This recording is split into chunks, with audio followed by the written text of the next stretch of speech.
Matagumpay na naaresto ang top 7 provincial most wanted person na nahaharap sa 3 bilang ng qualified rape of minor sa isinagawang operasyon nito lamang ika-13 ng Agosto taong kasalukuyan sa Barangay Kansan, Cabagan, Isabela.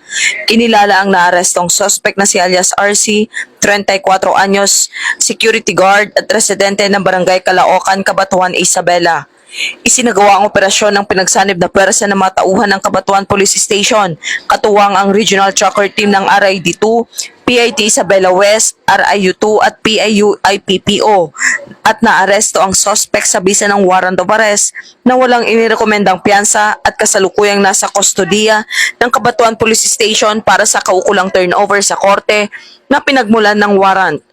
Ayon kay Police Colonel Manuel B. Bringas, Provincial Director ng Isabela Police Provincial Office, aniya, ang matagumpay na pagkakaresto sa mga wanted person ay patunay ng patuloy na pagsisikap na panatilihin ang kaligtasan ng mga kabataan at komunidad at patuloy na palalakasin ang intelligence-driven operations at pasisiguraduhin na ang mga lumalabag sa batas ay mananagot sa kanilang mga ginagawa. Mula rito sa lalawigan ng Isabela, ako ang inyong PNN correspondent, Patrolwoman Maria Señora Agbuya.